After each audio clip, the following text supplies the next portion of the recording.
Hello दोस्तों, welcome to your channel अभिव्यक्ति PCS. दोस्तों, करंट अफेयर की श्रृंखला एक चल रही थी, मंथली करंट अफेयर एमसीक्यूज़ की, और क्रॉनिकल समसामयिकी मैगजीन से ये करंट अफेयर आपको करवाए जा रहे थे जो कि क्वेश्चन आंसर फॉर्म में थे। ठीक है, इसमें आपको नवंबर से लेकर के फरवरी तक के करंट जो है करवाए गए हैं अभी तक। ठीक, इस वीडियो में फरवरी और मार्च के बीच के 100 जो है करंट के क्वेश्चन करवाए जा रहे हैं। ठीक है, इससे पहले जो पहले नंबर का वीडियो आया हुआ है, ये सेकंड वीडियो है। फर्स्ट वीडियो में आपको 50 क्वेश्चन करवाए गए हुए हैं, ये सेकंड वीडियो है, 50 इसमें करवाए जा रहे हैं। ठीक है, तो आप दोनों वीडियो को देख करके अपने 100 एमसीक्यूज़ जो है कंप्लीट कर सकते हैं। और चूँकि एनालिसिस के माध्यम से कराए जा रहे हैं, तो जो इसका स्टैटिक पोर्शन है उसको भी आप यूज़ कर सकते हैं एग्ज़ाम में। ठीक है, तो चलिए फिर स्टार्ट करते हैं आज का ये सेशन। तो यहाँ से हम शुरू करते हैं 52 नंबर के क्वेश्चन से कि संशोधित फार्मास्यूटिकल प्रौद्योगिकी उन्नयन सहायता योजना यानी कि RPTUS किस मंत्रालय द्वारा शुरू की गई। ठीक है, तो एग्ज़ाम में सीधे आपको RPTUS नाम से योजना पूछ लेगा और आपसे या तो ये पूछ सकता है कि किस चीज़ से संबंधित है या किस मंत्रालय ने जो है इसको शुरू किया। ठीक है, तो किस चीज़ से संबंधित है ये इसके नाम में ही दिया है। P फॉर यहाँ पर है फार्मास्यूटिकल प्रौद्योगिकी। ठीक है, तो फार्मास्यूटिकल जो दवा मैन्युफैक्चरिंग जो है उससे संबंधित है। और इसको किसने शुरू किया है? इसको शुरू किया है रसायन एवं उर्वरक मंत्रालय ने। ठीक है, यहाँ आप स्वास्थ्य परिवार कल्याण मंत्रालय या विज्ञान प्रौद्योगिकी लगाने का एक भय होता है, पर इसमें आंसर क्या होगा? रसायन एवं उर्वरक मंत्रालय ने ये शुरू की है। तो इसमें होगा क्या, इस योजना के अंतर्गत बेसिकली जो दवा कंपनियां हैं, ठीक है, दवा कंपनियां जो हैं वो बेसिकली जो अपनी दवा मैन्युफैक्चरिंग का जो प्रोसेस होगा, जो प्रोडक्शन करेंगे वो वैश्विक मानक से कर सकें, है ना, वैश्विक मानक के अनुरूप कर सके, इसके लिए ये जो है सहायता योजना शुरू की गई है। ठीक है, तो ये है इसका बेसिकली काम, तो इसको ध्यान में रखिएगा। क्या हो जाएगा? रसायन एवं उर्वरक मंत्रालय द्वारा। 53rd क्वेश्चन है कि हाल ही में असम कैबिनेट ने किस अभ्यारण्य गैर अधिसूचित करने का निर्णय लिया है। तो गैर अधिसूचित से मतलब ये है कि जैसे जो अभ्यारण्य होते हैं उनको लिस्ट में लिस्टेड किया जाता है कि ये इस राज्य के अभ्यारण्य हैं। जैसे कि असम में लगभग 7 से 8 जो है अभ्यारण्य हैं, तो उनमें एक ये भी है जिसकी ये बात करें, तो इसको गैर अधिसूचित करने की बात जो है असम कैबिनेट ने ये निर्णय लिया है। ठीक है, तो इसमें से कौन सा है? काजीरंगा राष्ट्रीय उद्यान, मानस वन्यजीव अभ्यारण्य, नामेरी राष्ट्रीय उद्यान या पाबीतोरा। ठीक, तो इसका आंसर क्या हो जाएगा? पाबीतोरा। पाबीतोरा जो वन्यजीव अभ्यारण्य है, इसको असम कैबिनेट ने, असम सरकार ने बेसिकली गैर अधिसूचित करने का निर्णय लिया है। ठीक है, और अगर इस अभ्यारण्य की लोकेशन की बात करें तो ये जो है मोरीगांव एक इलाका पड़ता है असम में। कौन से डिस्ट्रिक्ट में? मोरीगांव डिस्ट्रिक्ट में ही, खुद ही एक डिस्ट्रिक्ट है। ठीक, यहाँ पर ये जो है अभ्यारण्य है और सरकार ने इसको गैर अधिसूचित करने का निर्णय लिया है। लेकिन चर्चा में ये क्यों रहा था कि सुप्रीम कोर्ट ने सरकार के इस निर्णय को पर रोक लगा रखी है। ठीक है, सुप्रीम कोर्ट का कहना है कि वन्य जीव जो बोर्ड होता है, बिना उसकी जो है परमिशन के आप इसे गैर अधिसूचित नहीं कर सकते। ठीक, तो इसलिए ये चर्चा में रहा था, इसलिए ये करंट अफेयर बन भी गया, तो ये ध्यान रखिएगा। नेक्स्ट क्या रखा है 54 नंबर पे, हाल ही में गीता महोत्सव किस देश में मनाया गया। ठीक है, तो सिंपल वन लाइनर करंट है, तो किस देश में मनाया गया है? ये मनाया गया है श्रीलंका में। श्रीलंका में गीता महोत्सव ये मनाया गया है। ठीक है, तो 4 दिवसीय जो है ये बेसिकली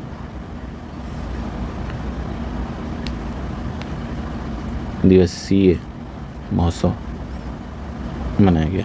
ठीक, नेक्स्ट देख लेते हैं 55 नंबर का क्वेश्चन, जलवायु परिवर्तन पर लेखन के लिए इरास्मस पुरस्कार 2024 से किसे सम्मानित किया गया? इरास्मस पुरस्कार, ठीक है, से किसे सम्मानित किया गया है? तो ऑप्शन आपके सामने दे रखे हैं, तो इसका आंसर हो जाएगा क्या? अमिताभ घोष। अमिताभ घोष जी को जलवायु परिवर्तन पर लेखन करने के लिए इरास्मस पुरस्कार दिया गया है। और इरास्मस पुरस्कार दिया किस लिए जाता है?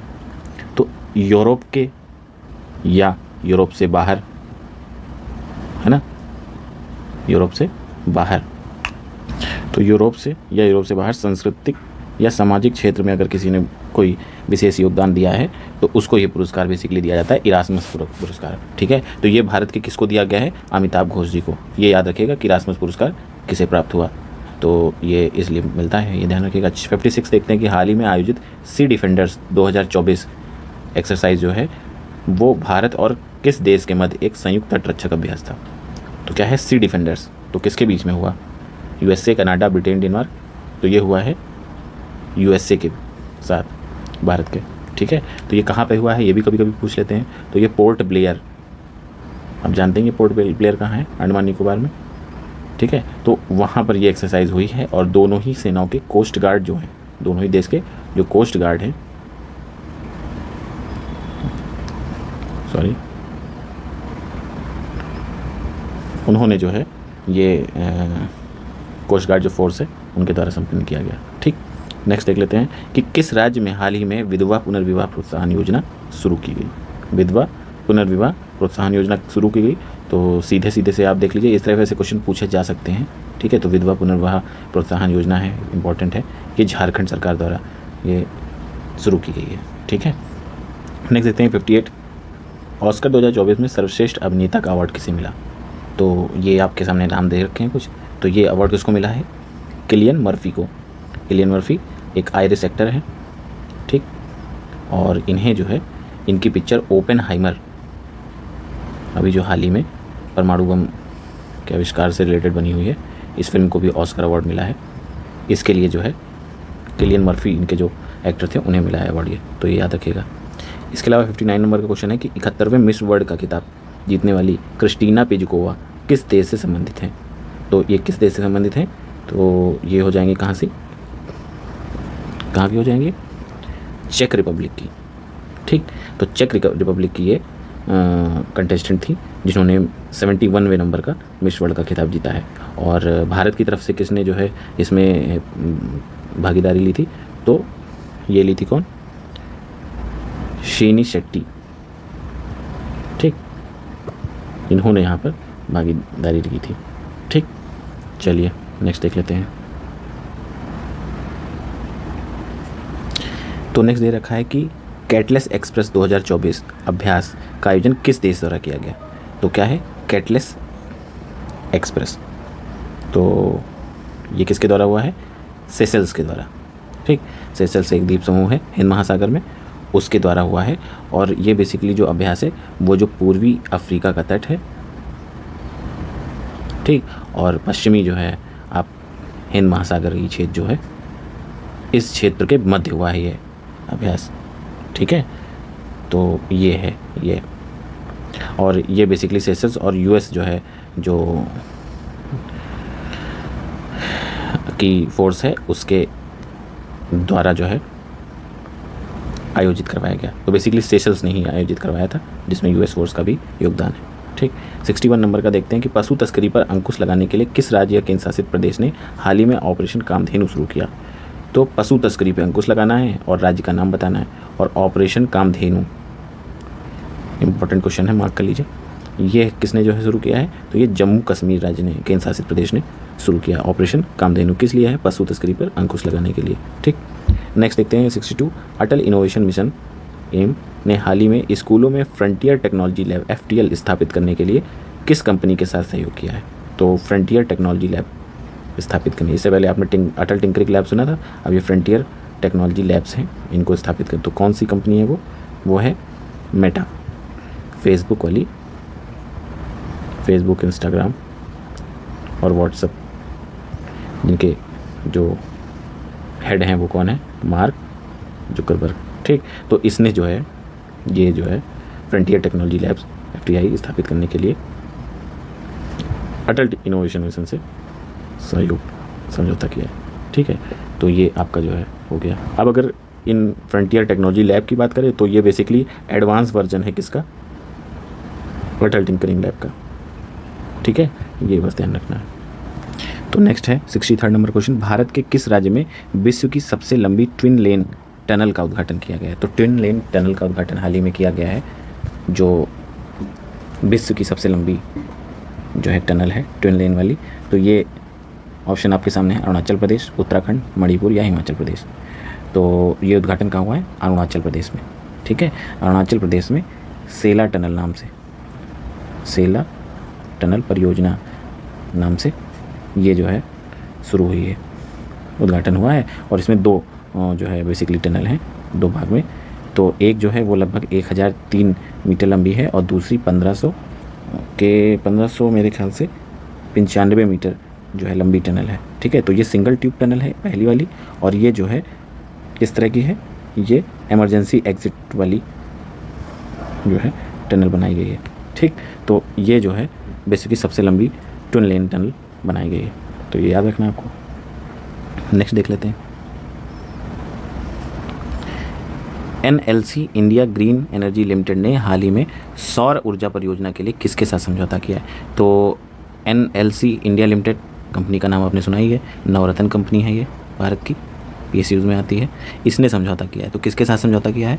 ये किया है समझौता गुजरात ऊर्जा विकास निगम लिमिटेड के साथ। ठीक, तो गुजरात की जो है ऊर्जा विकास निगम लिमिटेड के साथ ये समझौता किया है सौर ऊर्जा परियोजना को लेकर के। ठीक, नेक्स्ट देखते हैं कि हाल ही में किस राज्य सरकार ने प्रदेश में ग्रीन हाइड्रोजन पॉलिसी को मंजूरी दी है? तो ग्रीन हाइड्रोजन पॉलिसी को मंजूरी देने वाला राज्य कौन सा है? राजस्थान, उत्तर प्रदेश, गुजरात या हिमाचल प्रदेश? तो क्या हो जाएगा इसका आंसर? उत्तर प्रदेश। उत्तर प्रदेश राज्य ने ग्रीन हाइड्रोजन पॉलिसी को मंजूरी दी है, और ये बेसिकली इसलिए दी है ताकि राज्य में निवेश को प्रोत्साहित किया जा सके, है ना, क्योंकि आजकल जलवायु परिवर्तन के दौर में ग्रीन एनर्जी के प्रोडक्शन की बात हो रही है, और जहाँ भी प्रोडक्शन होगा तो वहाँ निवेश आएगा, है ना, टेक्नोलॉजी के लिए। तो ये है। 66 देखते हैं, बिचौम हाल ही में किस राज्य का 27वां जिला बना है? ठीक है, तो अरुणाचल प्रदेश है, मणिपुर है, त्रिपुरा है या मिजोरम है? तो क्या हो जाएगा इसका आंसर? अरुणाचल प्रदेश। अरुणाचल प्रदेश में ये बिचौम नाम से 27वां जिला बना है। ठीक है, और इस जो ये ज़िला है बेसिकली ये कामेंग जो क्षेत्र है ना, उसके पास पड़ता है। ठीक, और लगभग 40 वर्षों से एक पृथक जिले की मांग हो रही थी, उसको ये पूरा किया गया। नेक्स्ट देखते हैं 67, हाल ही में कृषि एकीकृत कमान एवं नियंत्रण केंद्र का उद्घाटन कहाँ किया गया है? तो ये उद्घाटन हुआ है नई दिल्ली में। नई दिल्ली में कृषि एकीकृत कमान एवं नियंत्रण केंद्र का उद्घाटन किया गया है। ठीक है, तो ये बेसिकली जो केंद्र होगा वो अत्याधुनिक प्रौद्योगिकी आधारित होगा, है ना, जो कृषि प्रौद्योगिकी आधारित, जो कृषि संबंधित जितने भी डेटा हैं, ठीक है, उनको संसाधित करना और फिर निर्णय लेना, ये इसका कार्य होगा। ठीक है, तो ये हो गया।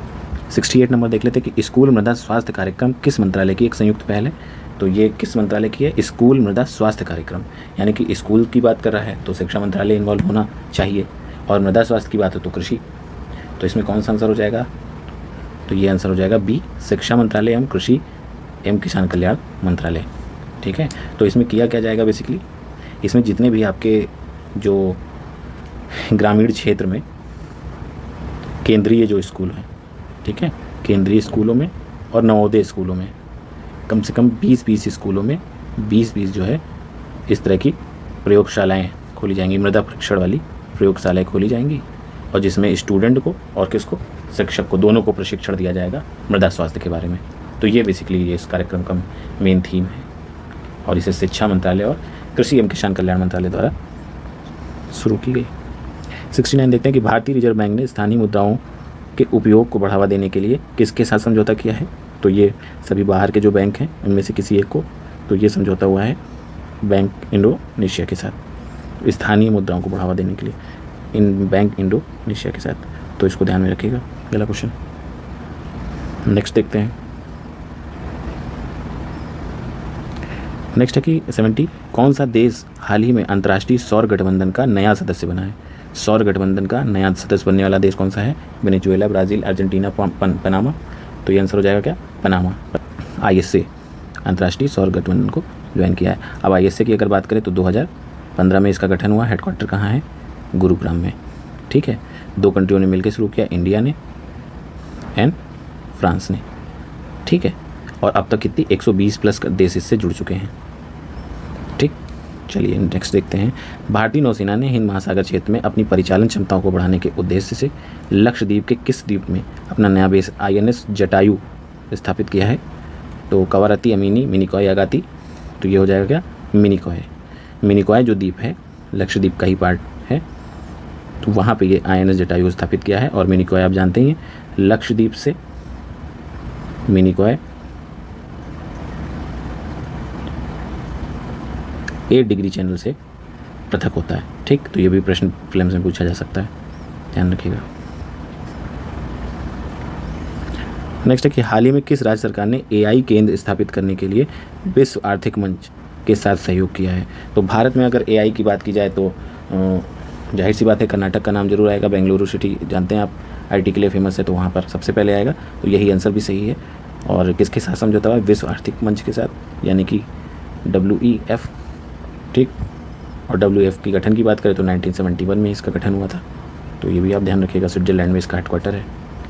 नेक्स्ट देखते हैं 73, गर्भपात के अधिकार को अपने संविधान में शामिल करने वाला विश्व का पहला देश कौन सा बना है? तो ये बन गया है कौन? ये बन गया है चीन। चीन गर्भपात के अधिकार को अपने संविधान में शामिल करने वाला पहला देश बना है। ठीक है, तो ये भी क्वेश्चन इंपॉर्टेंट है, इस पर आप स्टार लगा सकते हैं। नेक्स्ट देख 74 है कि राष्ट्रीय युवा सांसद महोत्सव 2024 प्रथम पुरस्कार किसने जीता है? राष्ट्रीय युवा सांसद महोत्सव का तो ये जीता है किसने? यतिन भास्कर दुग्गल ने। ठीक है, ये एक स्टूडेंट हैं और इन्होंने ये पुरस्कार जीता है, यतिन भास्कर दुग्गल। तो ये आप याद रखिएगा। 75 है कि बी साई प्रणीत जिन्होंने हाल ही में संन्यास लेने की घोषणा की है, वे किस खेल से संबंधित हैं? अच्छा, अब टफनेस लेवल 2 इस तरह से हो गया है कि अब ये पूछने लगे हैं कि किस खेल से संबंधित है व्यक्ति, है ना। तो अभी हाल ही में ओलंपिक हो ही रहे हैं, आप जान ही रहे हैं। तो एटलीस्ट जितने प्लेयरों का नाम बढ़ चढ़ कर सामने आया, तो उनके खेलों को आप ज़रूर जो है ध्यान में रखिएगा। तो उनके खेलों को ज़रूर आप ध्यान में रखिएगा। ठीक है, ये पूछ सकते हैं कि किस खेल से संबंधित है। तो ये किस खेल से संबंधित है? किससे? बैडमिंटन से। ठीक, चलिए 76 देखते हैं। रिशा किस राज्य की एक आदिवासी पोशाक है जिसे हाल ही में जीआई टैग मिला है? तो रिशा पूछा है, तो ये हो जाएगा क्या आंसर? झारखंड, त्रिपुरा, मणिपुर, नागालैंड। ये हो जाएगा त्रिपुरा। त्रिपुरा की ये बेसिकली पोशाक है, ये महिलाओं के दुपट्टे की तरह ही होती है। ठीक है, और हाथ से बुनाई की गई होती है। तो वहाँ की जो है क्षेत्रीय है, इसलिए जीआई टैग भी मिला है इसको। चलिए 77 देखिए। केई पन्योर किस राज्य का 26वां जिला बना है? तो केई पन्योर तो अभी इससे पहले आपने देखा ही था, अरुणाचल प्रदेश का जिला बिचोम अरुणाचल प्रदेश का ही यह 26वां जिला है, उससे पहले ही केई पन्योर। ठीक है, तो ये भी याद रखिएगा। 78 देखते हैं। इंदिरा गांधी प्यारी बहना सुख सम्मान निधि योजना किस राज्य द्वारा शुरू की गई है? अच्छा, इस तरह के जो प्रश्न हैं जिसमें इंदिरा गांधी शब्द यूज़ हो जाता है, तो आप ये मान के चलिए कि हो ना हो किसी कांग्रेस शासित स्टेट में ही इस तरह की योजना इस नाम से आएगी, है ना। बीजेपी शासित में तो नाम लेंगे नहीं।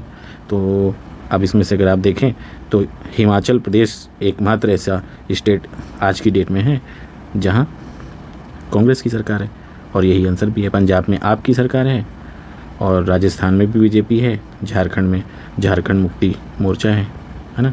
तो ये आंसर वैसे भी है सही। तो ये इस तरह से भी आप आंसर निकाल सकते हैं ना पता होने के बावजूद। 79 देखते हैं कि फेलिटी टेओ किस देश के नए प्रधानमंत्री नियुक्त हुए हैं? ठीक है, तो 79 है ये। तो ये किस देश के हैं? तुवालू के नए चुने गए हैं। तो जिस तरह के जो अपॉइंटमेंट वाले राष्ट्रपति या प्रधानमंत्री के हैं, इनको आप लास्ट में एक लिस्ट बना के रिमेंबर कर सकते हैं, क्योंकि एक भी प्रश्न आ ही जाता है ना, बुले भटके, तो इसको ध्यान किया जा सकता है। अभी जब तक पेपर होने वाला होगा तब तक कई नियुक्तियाँ होंगी, तो इसको नोट करना पड़ेगा आपको। 18 नंबर का देखते हैं। 80 क्या है? स्टेनलेस स्टील सेक्टर में भारत के पहले ग्रीन हाइड्रोजन प्लांट का उद्घाटन किस राज्य में हुआ? तो भारत का पहला ग्रीन हाइड्रोजन प्लांट है, इसका उद्घाटन कहाँ पे हुआ है? तो ये हुआ है हरियाणा में। हरियाणा में इसका उद्घाटन हुआ, ये याद रखने वाली बात है। और स्टेनलेस जो स्टील है वो आप जानते हैं ये किस एलॉय होता है, किसका? ये एलॉय होता है आयरन का, क्रोमियम का और निकल का। ठीक है, मजबूत स्टील होती है ये। तो ये प्लांट हरियाणा में लगा है, और हरियाणा के आप जानते हैं सभी खिलाड़ी भी मजबूत होते हैं। तो उस तरह का कुछ भी आप एक क्रोनोलॉजी सेट कर लीजिए दिमाग में।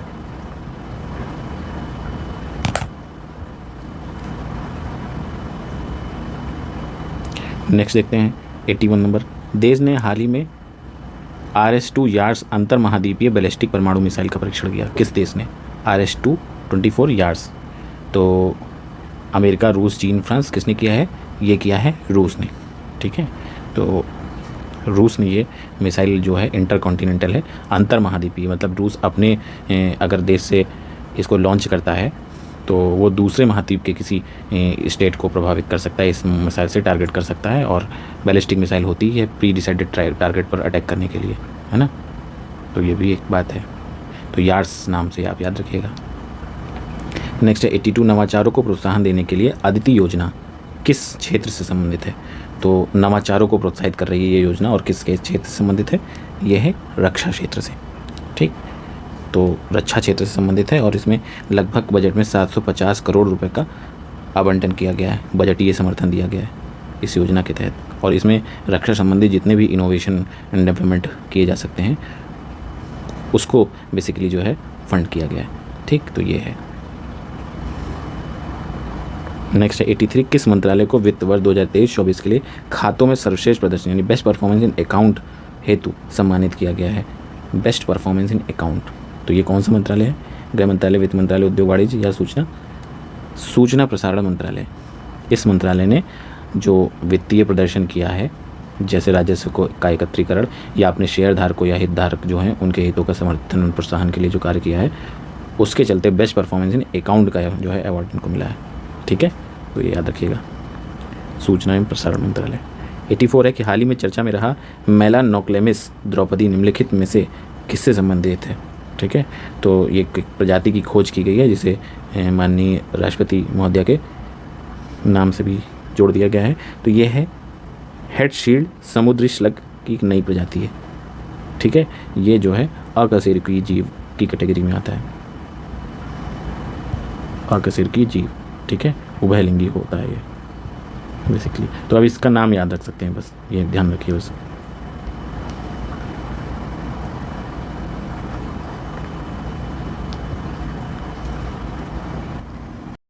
एट्टी 85 नंबर का क्वेश्चन, किस शहर की प्रसिद्ध चांदी तारकशी को हाल ही में जीआई टैग प्रदान किया गया। ठीक है, तो ये कौन सा शहर है जहां प्रसिद्ध चांदी तारकशी को जीआई टैग दिया गया है। तो ऑप्शन है आपके कटक, भोपाल, सूरत या जयपुर। तो क्या हो जाएगा इसका आंसर? कटक। कटक शहर में चांदी तारकशी एक प्रसिद्ध जो है नक्काशीदार काम है जो सामान्यतः आभूषणों में किया जाता है। ठीक है, तो ये बहुत ही बारीक नक्काशी की जाती है आभूषणों पे। तो चूँकि ये क्षेत्रीय जो है प्रसिद्ध चांदी तारकशी की डिज़ाइन है, इसलिए इसे जीआई टैग प्रदान किया गया। तो ये कहाँ की? कटक, उड़ीसा का जो है एक शहर है। ठीक है, तो ये हो गया आपका। नेक्स्ट देख लेते हैं कि 86 नंबर, भारतीय नौसेना ने हाल ही में विशाखापत्तनम के तट पर किस देश के साथ मिलकर समुद्र लक्ष्मण अभ्यास आयोजित किया। तो समुद्र लक्ष्मण अभ्यास तो किस देश के साथ किया है? जापान, मालदीव, श्रीलंका या मलेशिया। तो क्या हो जाएगा इसका आंसर? मलेशिया। मलेशिया ने भारत के साथ या भारतीय नौसेना ने मलेशिया के साथ विशाखापत्तनम तट पर यह अभ्यास किया। इसका क्या नाम है? समुद्र लक्ष्मण अभ्यास। नेक्स्ट देखते हैं 87 नंबर का क्वेश्चन, केंद्रीय मंत्रिमंडल ने हाल ही में देश के पहले सेमीकंडक्टर फैब बनाने की मंजूरी दी है। यह टाटा समूह द्वारा किसके सहयोग से बनाया जाएगा? तो सेमीकंडक्टर फैब यानी सेमीकंडक्टर फैब्रिकेशन। ठीक है, तो अब हमारे देश में ही टाटा समूह के साथ इनमें से किसी एक कंपनी द्वारा मैन्युफैक्चरिंग की जाएगी, फैब्रिकेशन किया जाएगा किसका? सेमीकंडक्टर का। तो ये कौन से जो है कंपनी के साथ है? Qualcomm, Nvidia corporation, power chip Taiwan या इंटेल कॉर्पोरेशन। तो इसका आंसर क्या हो जाएगा? Power chip Taiwan. ठीक है, तो ताइवान की एक ये कंपनी है पावर चिप नाम से जो सेमीकंडक्टर फैब्रिकेशन का काम करती है, और ये भारत के टाटा समूह के साथ सहयोग से मैन्युफैक्चरिंग करेगी इंडिया में। ठीक है, और ताइवान को आप जानते ही हैं वर्ल्ड का करीब 60% जो है से अधिक जो सेमीकंडक्टर का जो प्रोडक्शन है वो करता है। ठीक, और इसके अलावा 90% से अधिक उच्च कोटि का जो सेमीकंडक्टर का फैब्रिकेशन है वो भी ताइवान के द्वारा ही किया जाता है। तो सेमीकंडक्टर रिच जो है कंट्री है ताइवान, और शायद इसलिए भी चीन चाहता है कि इस पर उसका कंट्रोल हो। बाकी हिस्टोरिकल कारण तो उसके हैं ही अपने पास। ठीक है, चलिए नेक्स्ट देखते हैं 88 नंबर का क्वेश्चन, भारत के पहले स्वदेशी हरित हाइड्रोजन ईंधन सेल अंतर्देशीय जलमार्ग जहाज का शुभारंभ कहाँ किया गया। ठीक है, तो ग्रीन हाइड्रोजन ईंधन सेल से चलने वाला ये जहाज होगा। इसका शुभारंभ कहाँ किया गया है? चेन्नई, महाबलीपुरम, थूथुकुडी या कोच्चि। तो क्या हो जाएगा इसका आंसर? थूथुकुडी। थूथुकुडी या इसे तूतीकोरिन भी बोलते हैं। ये भारत का मेन लैंड का जो है, मेन लैंड जो भारत है यानी कि द्वीप के इसके अलावा जो मेनलैंड है उसकी बात हो तो सबसे दक्षिणतम पोर्ट होगा है भारत का, कौन सा, तूतीकोरिन या थूथुकुडी।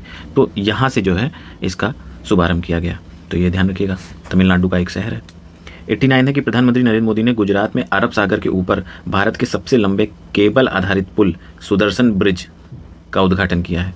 तो केबल आधारित जो है पुल है ये, और वे पहला भारत का पुल है ऐसा। तो यह किस राज्य में किया गया? अब देखिए गुजरात ऊपर लिखा हुआ है और राज्य पूछ ले रहा है, तो ऐसे तो क्वेश्चंस बनने वाले हैं।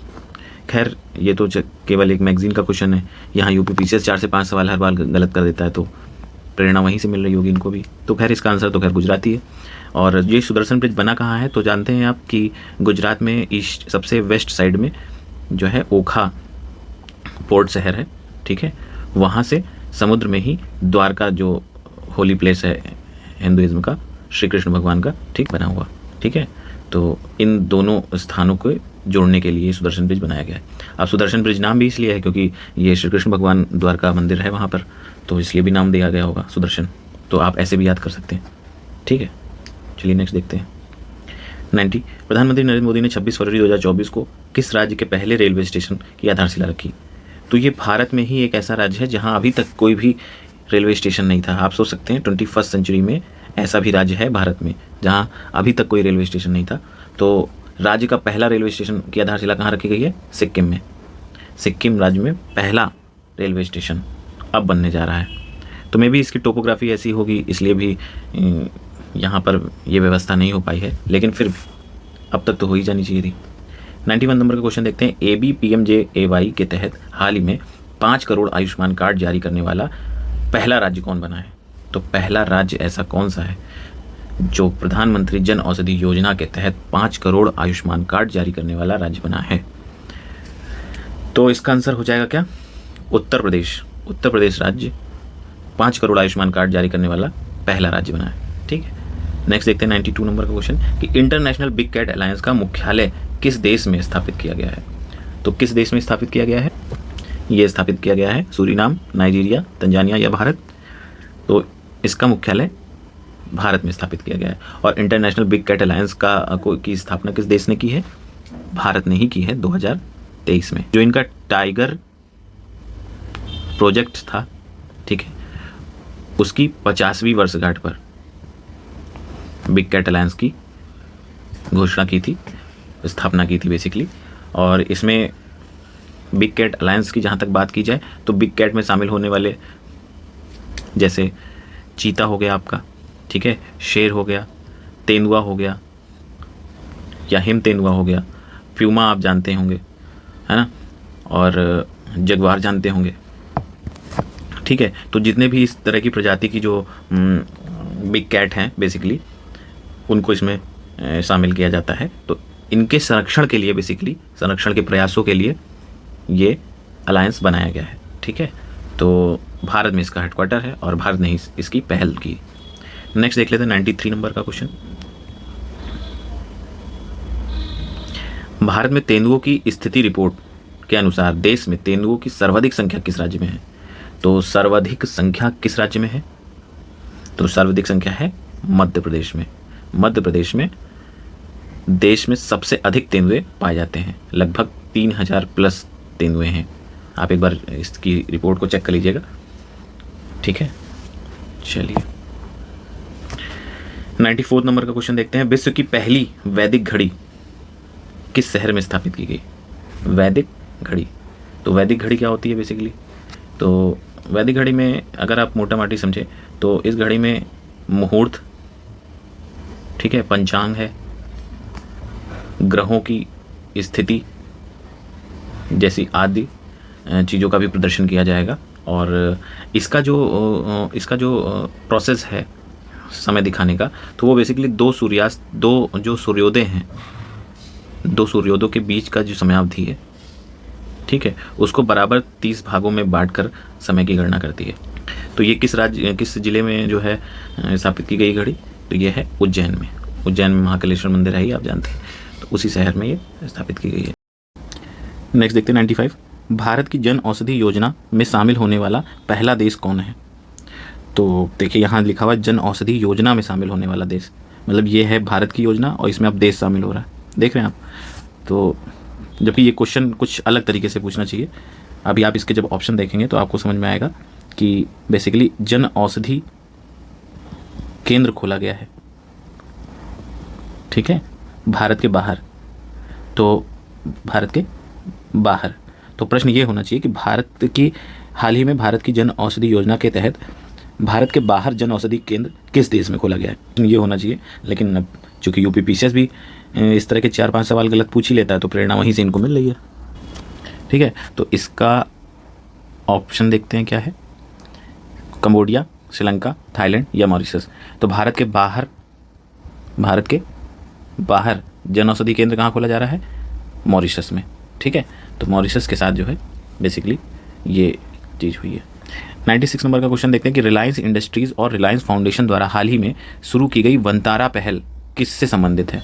वनतारा पहल तो बच्चों के कल्याण से संबंधित है, पर्यावरण से संबंधित है, महिला सशक्तिकरण से संबंधित है या पशु कल्याण से संबंधित है। तो किससे संबंधित है फिर, पशु कल्याण से, ठीक है। और ये जो वनतारा पहल है वो बेसिकली कहाँ पर शुरू की गई है, तो ये गुजरात के जामनगर ज़िले में लगभग 3000 एकड़ का जो है एक ग्रीन बेल्ट है एरिया। ग्रीन बेल्ट आप जानते हैं, ग्रीनरी होती पूरी, वहाँ पर जो है पशुओं के संरक्षण के लिए या जो कोई बीमार पशु है तो उनके स्वास्थ्य और उनके संरक्षण और पुनर्वास के लिए बेसिकली ये वनतारा पहल शुरू की गई है। और ये वनतारा पहल शुरू करने वाले कौन हैं, अनंत अंबानी, जिनको आपने हाल ही में बहुत ज़्यादा सुर्खियों में सुना था, ठीक है। चलिए नेक्स्ट देखते हैं। 97 है कि वैश्विक बौद्धिक संपदा सूचकांक 2024 में भारत कौन सा स्थान है। तो 40, 42, 44, 46, तो ये है सी 42वां स्थान है। मतलब वैश्विक जो बौद्धिक संपदा सूचकांक है उसमें हम 42वें नंबर पे आते हैं। और पहले नंबर पे कौन आता है, जहाँ से ये जारी होता है, यानी कि यूएस से फर्स्ट नंबर पे है। 98 देखते हैं कि हाल ही में राष्ट्रपति द्रौपदी मुर्मू ने किसे देश का नया लोकपाल नियुक्त किया है। तो लोकपाल बदल गए हैं, किस अधिनियम से आए थे, तो 2013 में ये अधिनियम आया था। और जो नए लोकपाल नियुक्त किए गए हैं वो कौन है, न्यायमूर्ति अजय मणिक राव खनविलकर, ठीक है। ये पूर्व जो है एससी के जज रह चुके हैं, इन्हें नियुक्त किया गया है, ठीक। 99 देखते हैं कि चुनाव आयोग ने किस मंत्रालय के साथ मेरा पहला वोट देश के लिए अभियान शुरू किया है। तो चुनाव आयोग ने किसी एक मंत्रालय के साथ शुरू किया, गृह मंत्रालय, शिक्षा मंत्रालय, वित्त या सूचना एवं प्रौद्योगिकी मंत्रालय। तो मेरा पहला वोट देश के लिए अगर आप लॉजिक लगाएं भी तो यानी कि ये उस व्यक्ति के लिए बात कर रहा है जिसकी उम्र लगभग 18 साल हो गई है, पहला वोट डालने जा रहा है। तो इस तरह से यानी युवा की बात हो रही है, और युवा जिसके लिए ये अभियान चलाया जा रहा है, तो शिक्षा मंत्रालय ज़्यादा पास पड़ता है आंसर के रूप में, और यही आंसर भी है। ऐसे भी लॉजिक आप लगा सकते हैं जब आपको नहीं पता हो आंसर, जब पता हो तो कोई बात नहीं, ठीक है। 100 है, किस मंत्रालय ने 27 फरवरी 2024 को स्वयं प्लस पोर्टल लॉन्च किया है, किस मंत्रालय ने। तो केंद्रीय शिक्षा मंत्रालय, सूचना एवं प्रौद्योगिकी मंत्रालय, महिला एवं बाल विकास मंत्रालय या केंद्रीय सड़क परिवहन एवं राजमार्ग मंत्रालय। तो बताइए क्या होगा इसका आंसर। तो इसका आंसर है केंद्रीय शिक्षा मंत्रालय द्वारा, ठीक है। शिक्षा मंत्रालय द्वारा, इसके मिनिस्टर कौन है, धर्मेंद्र प्रधान, ठीक। और स्वयं पहल क्या है, ये बेसिकली है कि कॉलेज के जो छात्र हैं इनको रोजगार क्षमता बढ़ाने हेतु ये पहल शुरू की गई है, ठीक है। इसमें जो है जो कॉलेज के स्तर पर जो स्टूडेंट हैं उनको विभिन्न तरह के जो प्रोग्राम हैं ये प्रस्तुत किए जाएंगे ताकि वो किसी भी क्षेत्र में स्किल सीख सकें, चाहे वो कंप्यूटर के क्षेत्र में हो, चाहे ऊर्जा के क्षेत्र में हो, है ना, या और किसी भी क्षेत्र में। तो कई इनिशिएटिव इसमें प्रदर्शित किए जाएंगे। तो कुल मिलाकर के स्वयं प्लस याद रखिए शिक्षा मंत्रालय संबंधित है और रोजगार क्षमता को बढ़ाने के लिए ये योजना शुरू की गई है। तो चलिए दोस्तों, अब फरवरी से मार्च के बीच के लगभग 100 क्वेश्चन आपको करवा दिए गए हैं। ये हैं आपके क्वेश्चन, आप रिवीजन करते रहिए और नवंबर से लेकर के सितंबर के मध्य तक जितने भी करंट अफेयर आपको इसमें कराए जा रहे हैं ये मल्टीपल आप टाइम देख करके रिवीजन कर सकते हैं। करीब 600 से 700 जो है करंट अफेयर आपको इसमें करवाए जाएंगे। और यूपी पीसीएस में आप जानते हैं कि 30 से 35 करंट अफेयर लगभग हर बार ही आते हैं। तो 600 से 700 अगर आप करंट अफेयर कर लेते हैं विद एनालिसिस, तो आपका जो स्टैटिक पोर्शन है, ठीक है, स्टैटिक पोर्शन है वो तो आपका थोड़ा बहुत तैयार हो ही जाएगा, साथ में करंट आप कर ही रहे हैं, तो इसको भी करके आप देख सकते हैं। तो चलिए फिर मिलते हैं नेक्स्ट मंथ के वीडियो में, तब तक के लिए थैंक यू सो मच, जय हिंद।